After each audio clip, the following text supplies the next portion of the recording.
Hey everybody, welcome back to an episode of The Simulation. This is that girl Connor, and today we're talking about essential oils. So, for those of you who didn't watch my last video, and for those of you who've been patiently waiting my next video, I'm sorry for my brief absence there. I had to take some classes for work, and I also started volunteering at the winery I used to work at to help harvest, and both those things got pretty busy pretty quickly, and now all of them are done, so I can be back to making videos. And I do still want to make videos about purity culture. I've got a lot to say about Amy Cohen Bryant, but I do want to talk about something that I find a little bit more pressing just for this moment, because for those of you who didn't watch the last video or don't really know, this channel is Anti-MLM. We don't be supporting that shit here. And while I don't know how much anti-MLM content I will be making, I do want to talk about this. I was kind of waiting for some of my favorite YouTubers to make something about it, and nobody said anything, which I found kind of concerning. And I know the anti-MLM space has been a little bit chaotic recently, so I'm not trying to be like, somebody should have done this. It came on my radar, and I was like, oh, bitches are gonna have something to say. Bitches have not had something to say. So I wanted to talk about this, and for those of you who don't know what MLMs are or about ready to come yell at me, I am going to give you a brief overview, and I will link the I finally remembered that I can switch the viewfinder. I'm going to be playing with my hair this whole video. I can just tell. I got a haircut recently, about a week ago. I feel like you can't really tell, and it's drying right now. I just was too antsy. I had to make the video. But anyways, I will link the FTC website below about why MLMs are kind of a bad idea. But they stand for multi-level marketing, and they're essentially legal pyramid schemes, and the major issue with them is that you're not going to make money in them. Only the top 1% make any substantial amount of money, and 99% of people end up losing money. Don't forget, you have to buy into them and you have to support them. I think there are some really great anti-MLM creators on this platform. I think a really great one to show you kind of the disparity between what they will tell you, what they'll try to sell you on, and what actually happens once you're in would be Kiki Chanel. She has a lot of really great recorded Zoom calls specifically from like Beachbody Huns about what they're telling you to join, which is like, you can do it in pockets of time, anybody can do this is great, to once you're in and you're not doing what your upline wants you to do, how aggressive they can really be, and how scary and how rude and nasty they can really be. I will link probably one of my favorite ones below, just because I think it's a really great way to show how these people are at the very least lying by omission to you. But what I noticed recently from Young Living is that they released a line of kids essential oils, and I've noticed people drinking this drink called Nigixia. It's like Nigixna. And I kind of thought somebody would talk about this because essential oils are kind of a hot topic, especially during the COVID crisis, because back in like March or April, I guess, and June, the FTC sent out a lot of warning letters to people who were making claims about what their products could do. And the FDA actually sent one out to Young Living in 2014 during Ebola as well, where these people kind of imply, by not saying, but by saying everything around it, that their products can protect or from viruses, and they can help you and save you and do all these great things. And so they're not technically saying that it will cure you or prevent against COVID, but they are heavily implying that you will be better and safer and more protected against COVID or any illness if you take these things. And there's no medical proof of it, and that's the big issue. There's no proof of any of this. So here's the issue though. Essential oil companies are kind of, specifically these MLM companies, which the two most famous ones would be doTERRA and Young Living, have come under heat quite often. Young Living has a pretty long history of being, I would say, questionable in its ethics. I highly recommend you watch Savannah Marie's deep dive, Margaret Angel's deep dive, or even listen to the Cruel World Happy Mind podcast about kind of Gary Young and his startup. And then if you have any more questions about like why MLMs seem to really thrive in Utah, I really recommend you watch Zelf on the Shelf's anti-MLM video, or listen to anything that Mr. Atheist says about Mormonism, or even last podcast on the left's like intense 10-hour thing about Mormonism. Those companies really thrive out there. A lot of MLMs, like home companies, are based out in Utah. And actually a lot of MLMs have a really weird kind of like religious undertone to them, which might be interesting to study as somebody who's just interested in that stuff. But that's not what we're talking about today. I could ramble for days, but I actually did some research on this for this, so I really want to talk about it. So first of all, I'm going to pull right from Young Living's website here, where it says, are essential oils safe to ingest? They talk about how essential oils are highly concentrated plant extracts with a single drop containing the equivalent constitutes to several plants. It's really important. Essential oils are not considered essential to your diet, like essential nutrients, nor are they considered like essential to the world in any way, like essential workers maybe. They're considered essential because it's the essence of a plant.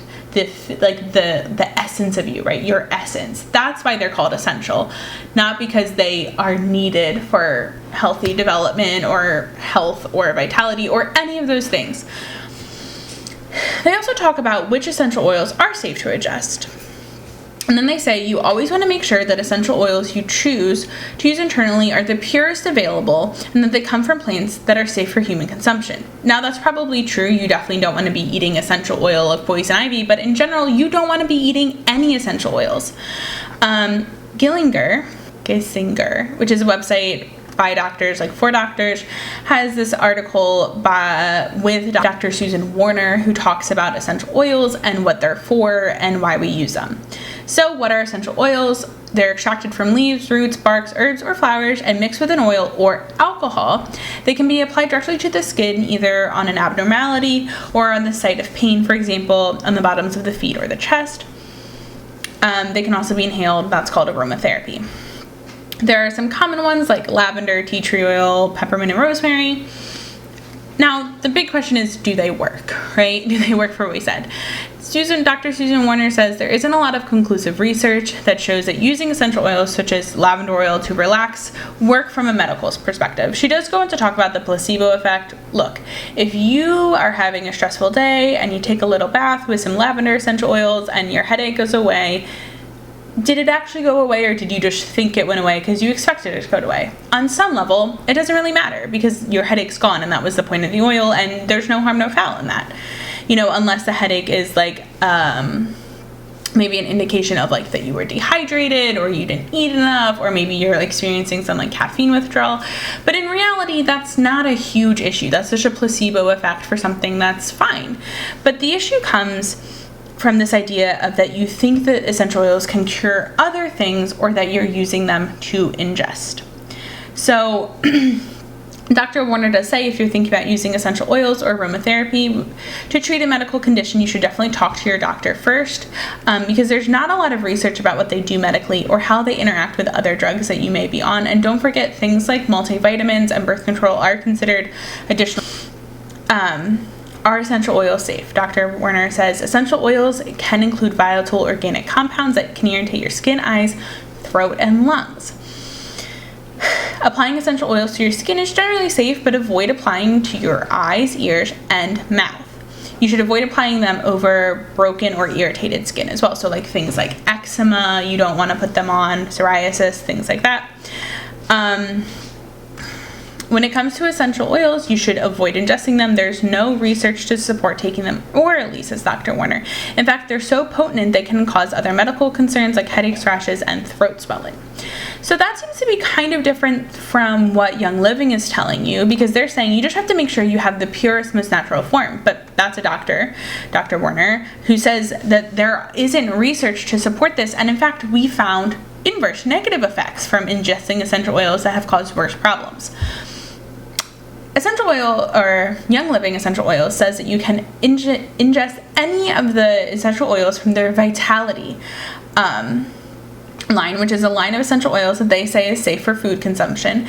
And they give you some examples of one. So we have peppermint Vitality oil here, lemon, grapefruit Vitality, and put a safety tip that you shouldn't use anything other than how it's directed on the labels, and you should keep out of reach of children. If you're pregnant, nursing, take a medication, or have a medical condition, consult a health professional prior to use. It does not say that you cannot take them. They just say that you should consult a health person first. But they are promoting eating essential oils here, and you only get that notification if you scroll all the way down. Now, let's see what they're recommending. Okay, if you like peppermint, you can enjoy their guilt-free peppermint brownies with peppermint essential oil. Why? Part of this is why. Why can't you just use regular peppermint extract? That's different, that's food safe. Or you can just use actual mint. Why do you need essential oils? It's not like peppermint extract is calorically high or has saturated fats or is even an allergy risk to my understanding. So why would you need peppermint essential oil rather than a peppermint oil? Like food safe oil. It also says that you can put it in a glass of water. Now, a glass of water is about 8 ounces. That's like, if there's no specification there, it's a glass of water is 8 ounces. Now, I have, right, these case studies of people who called this hotline to complain about like side effects they've had from ingesting or just applying essential oils. Now, the doctors say it's probably fine to apply topically, not directly. You probably want to mix with like a regular lotion or something like that, but you wouldn't want to put it over like cracked skin, stuff like that. Case studies that had to do with the Vitality line from Young Living, and I'm going to put them up on the screen. But the first one I found, the very second case study, is a female age 34, lemon essential oil and peppermint essential oil. The first two we read that were recommended, 1 to 2 drops per 16 ounce bottle, which they only said it had to be diluted in like a glass of water, which is 8 ounces. So 2 drops would have been fine according to their directions. One of the things I was so excited about was to try when I got my new shiny essential oil kit from Young Living, was trying it out, oh my god, it's really small, trying it out in my water. I'd been told all about the health benefits and was really looking forward to something to add to my water flavor and variety. I tried lemon essential oil. Within seconds of taking my first sip of water, I had a horrid migraine headache, causing me to retreat to a dark room for several hours until it passed. I tried a peppermint essential oil the next day and had almost the exact same experience after the incident. It took several hours for the migraine to subside, and then there's more here, and I'm going to link this below so you can find it out. So again, those are the side effects that we were told to expect from the doctor, that they can cause headaches, throat swelling, rashes. Let's try to find another one. Citrus fruit oil ingested diluted in water, 3 to 4 drops in 1 liter. So 1 liter of water is how many ounces? 33 fluid ounces. So let's take the higher of that. 33 divided by 4 it should be 8.25. So that's fine. Let's see what her symptoms were. Severe migraines, couldn't get them to stop, had to go to the ER. Severe nausea, vomiting, delusions, confusion, brain fog, extreme fatigue, inability to concentrate and think clearly, lethargic, depression. Oh, she had a lot of them. Symptoms we are expecting to see. The ones I read, I put up on the screen. They're telling you that it's okay to eat these, and it also doesn't say that you should never give children essential oils. It just says that if you're a pregnant, nursing, taking medication, or have a medical condition, which probably if you want to take essential oils, you have one of these things, right? Consult a health professional prior to use. Now, here's something that I think is really important. Young Living came out with a line of essential oils specifically pre-diluted for kids. It has these individual essential oils, but if you want to buy the diffuser kit, the Kidsense Little Oilers Premium Starter Kit, it tells you what it comes with, but then it tells you you can only purchase them from somebody who is doing selling Young Living. But it doesn't have any of the warning signs on this page. I screenshotted the page. It's going to come up right here. If you wanted to buy individually one of their essential oils, it does say under it, caution, in much smaller text than everything else. It says keep out of reach of children, for external use only, but this is specifically designed for kids, and it has clearly like the image of it by a kid's little bed frame. And so I know that this is kind of an argument where it's like, how responsible are parents for what their kids are doing, but it seems like you would have to go to the website to learn all this information, and you'd have to read the small fine print here. to find it. And it also does say for children ages 2 to 12, which is interesting because on the other one, the like kid diffuser site, it says kids of all ages. Now, I went and found another woman who's like pretty pro essential oils. I'll link her below, but I got her safe guide for using essential oils with kids. I'm not going to link the guide below because you do have to like sign up on her website, and I don't want to like take any visitors away, but I will link you to her website. All you have to do is subscribe to it, but it's using essential oils safely, and it says using essential oils with children. There are a lot of, these are the ones that are considered safe kids, including anise, birch, cardamom, cassia, clove, eucalyptus, fennel, whole leaf, lemongrass, and nutmeg, oregano, peppermint, rosemary, wintergreen, and ylang ylang. Those are some pretty fucking popular essential oils. And here's the thing, there isn't really any evidence that it is safe to use with kids. This woman is a pro essential oils person, which is why I think it's important to be like, even she is telling us that there are things we shouldn't and should be doing with kids in essential oils, that the stuff from Young Living. They have a whole line of stuff called Kidsense. Kidsense includes not just those essential oils, not just that diffuser, but it includes toothpaste. Now, I'm not saying you eat toothpaste. However, I am saying that kids do dumb things, and we used to not be able to buy bubblegum toothpaste in my house because as a little kid, I wanted to fucking eat it. But look, kids get into stuff that's not safe for them to ingest, and that's why you gotta keep it out of reach of them. But toothpaste isn't really something that you keep out of reach of children like that hard.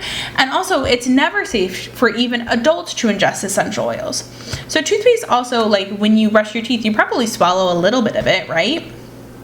Let's see what's in Young Living's essential oils, or Young Living essential oils kid safe toothpaste. Grapefruit essential oil and spearmint essential oil. Now that's not peppermint, but still it's a little concerning that these things are in here. Because you're not supposed to be eating. Also, a eucalyptus radiant leaf oil. We already know that's not safe to use with kids. I just read that. Why? Okay, so I found some videos and people that I follow on Young Living, just to do some research. Because this is the only way you can get the certain kits, right? And so I'm looking for them to put any safety things on here. They're not. Shocker, but I'm just saying. So this is a woman's announcement. Also, her kids are just holding these oils. Definitely not keeping out of reach of kids, right? This is what the caption says. For all tiny human mamas, the day is finally here. We've been begging for a kid starter kit, and so many of you have wanted them. Little Oiler starter kit. What makes this kids line different from the adult line? Easy. It's already safely diluted for your little ones, so you don't have to worry about doing that yourself. The diffuser is so special because it doesn't just diffuse. The Feather Owl Oil Diffuser, which is also a humidifier, has 5 white noise sound options and has LED light settings. Need a good gift idea for the upcoming holidays or the baby shower? This is it, guys. Natural ways to support the tiny humans of our future. There's no warning here that you shouldn't put it in your kids' stuff. And I think what's most misleading here is it says it's already safely diffused for kids, but they're not telling you how much it is diffused. They're not telling you that you should test out, maybe do a test run, maybe talk to your doctor first.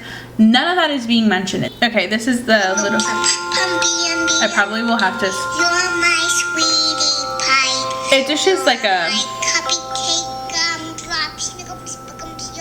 Yeah, it doesn't say anything on this like TikTok that you shouldn't be ingesting them, that you shouldn't have your kids ingest them. She's having her kids play with them, and some of them are things that I would think that you would ingest, right? The one that's for tummy troubles.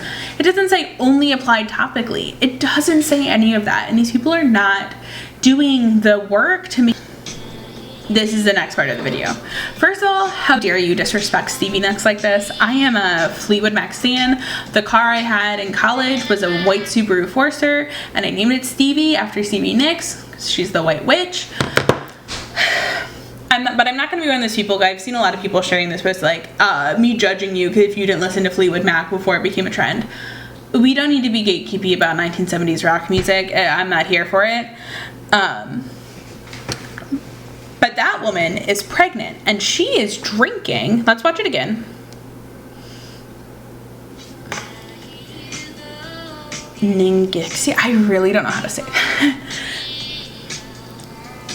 Stevie Nicks would never. I'm so mad. That woman is friends with the other woman, right? I know because I follow both of them on Instagram now. Probably not. So see that in that first part of that TikTok, they're like eating ice cream together. She's drinking a drink that has fucking essential oils in it. That drink is considered a supplement drink. Let me tell you fucking how I'm gonna curse a lot. So those are called Nagexia Red Ounce, 2-ounce singles. We know that there's not a safe dilution. Per Young Living's own thing is like 1 drop per 8 ounces of water. So I'm a little confused how you're selling this in 2-ounce containers, but it's a powder. Or, well, there's a bunch of different ones, but this one, for, holy cow, for 90 of them, $345 for 90. That's kind of a, well, how much does that make them each? $345.07 divided by 90. That makes each one of them $3. I mean, I don't know if that's like really, I mean, it's expensive because it's bullshit, but it's really not like that expensive, I guess. These convenient portable pouches are the perfect way to keep a superfruit beverage anywhere you need it. Premium Nagexia ingredients include juices and extracts from superfruit such as Arona, plum, blueberry, pomegranate. Plus, we use whole fruit puree of exotic wolfberries, delivering not only wellness support, superfruits. They offer your daily dose of pure essential oils. They include lemon, yuzu, tangerine, and orange essential oils for a delicious, powerful blend, plus a sweet, balancing hint of pure vanilla extract. These singles make it easier, and they recommend a daily shot of 2 to 4 ounces every single day. Essential oils. We've read a lot of stuff today that has said it's not safe to ingest essential oils, and that woman is drinking straight from her thing this thing that's infused with all these essential oils. Do you think she talked to her health professional before she was pregnant or nursing? Do we think she did? Because I feel like she didn't. She didn't say I contacted them, and that's the issue with these people. I want to see just how expensive it is. A 30 pack of 2-ounce singles and 2 full-size 750 milliliter bottles. So that's like the size of a bottle of wine. So 2 of those plus a 30 pack is $207.89. That's a lot of fucking money to spend on something that's like not really doing anything for you. To call these people out, because here's the thing. These people go after desperate people who need help in multiple ways. Maybe financially, maybe they're struggling with kids, maybe their kids have something that they can't figure out. And these people are trying to seek these people out. Cool World Happy Mind has a great video about how like MLMs really seek out military wives. Because they're vulnerable, they have like less of an intense community around them because they tend to move a lot. Look. Essential oils are fine to use in certain ways. How you feel about ingesting them. I mean, you shouldn't.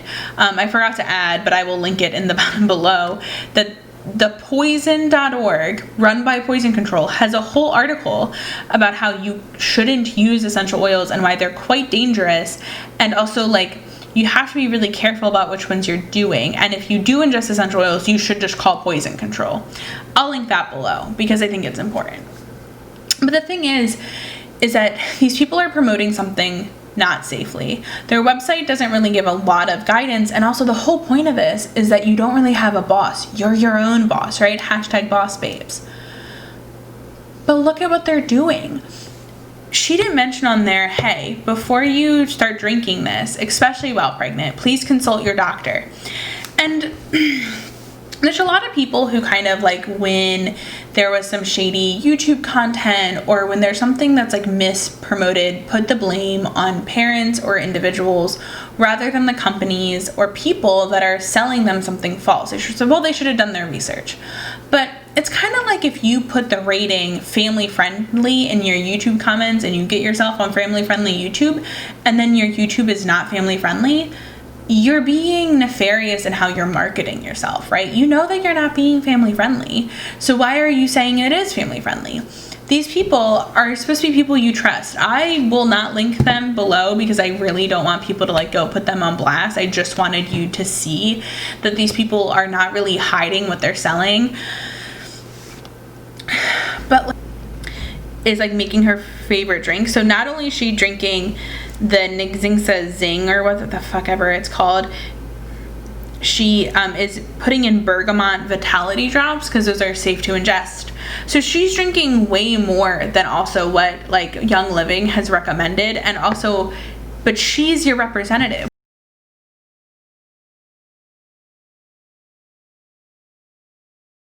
What if she's your upline? Because that's how you get people in, right? You recruit them and then they come to you for evidence and support and all that stuff. And I just think it's really important that we talk about it. And what really is concerning to me is this pre-diffused kids line, because while on the website I will put the credit out there that it does say not for internal use, these people aren't really doing a good example of really promoting that. It's already said safely pre-diluted. They're having their kids play with the oils even though it says keep out of reach of children. And also, like, Young Living isn't really particularly clear cut on that because, like I said, their toothpaste has essential oils in it. And adults shouldn't be drinking essential oils either, right? Kids or adults. And so it just, to me, is really concerning and something we should really be taking heed to notice, because these people really try to make you feel bad. I want to do a video on this, but like hun bots and stuff like that really try to make you feel bad because by critiquing them, you're not empowering women. Is that these people are kind of come after you and they try to make you feel bad for critiquing them because they start to do this whole like, are you really empowering women? Like, women support women. Like, if you don't like it, that's fine, but why are you coming after me? And the thing is like, look, MLMs victimize people, they definitely do. But at some point you have to take responsibility for your own actions. And once you start promoting something that can hurt other people, that's where it becomes your own fault, right? Not your own fault, not to say that, you know, everything is deserved, but you are up for critique. Empowering other women does not mean that you let other women do whatever they want because they are a woman. It means that you give women the choices and the opportunities to do things that women do, as long as they're not causing harm to other people. I saw a lot of people, if I was on my channel, I have two videos and I have like 1 subscriber and it's my friend from high school. If I start promoting problematic-ish things and I'm hurting other people, other women, other children, all that in the course of doing it, I deserve to be critiqued. You are not above critique because you're a feminist and you believe in empowering other women, especially if what you're doing hurts other women. TERFs are a great example of that. They are hurting trans women, and trans women aren't women, and they deserve to be held accountable for that. If you go and you put yourself publicly, you deserve to be held accountable for the things that you're doing. And look, it's not that you are unredeemable. It's not that MLMs don't victimize people to get them in. But once you're in and you're selling it and you're promoting it and you are harming people in the wake of it, it kind of to get them in. But once you're in and you're selling it and you're promoting it and you are harming people in the wake of it, it kind of doesn't matter. You are able to be critiqued. You are not empowering women. You are roping women in to a problematic, harmful business plan and business scheme, and that's it. Other video plans, I just hadn't gotten around to doing it, but this one I felt pretty passionate about. Bye. I don't want to, oh, if you guys like my lipstick, it's Sophia's ColourPop collection because I fucking bought that shit in January. So excited to buy it, and now we have to wear masks everywhere, and so I can't wear lipstick. So I will be wearing lipstick in these videos. All right.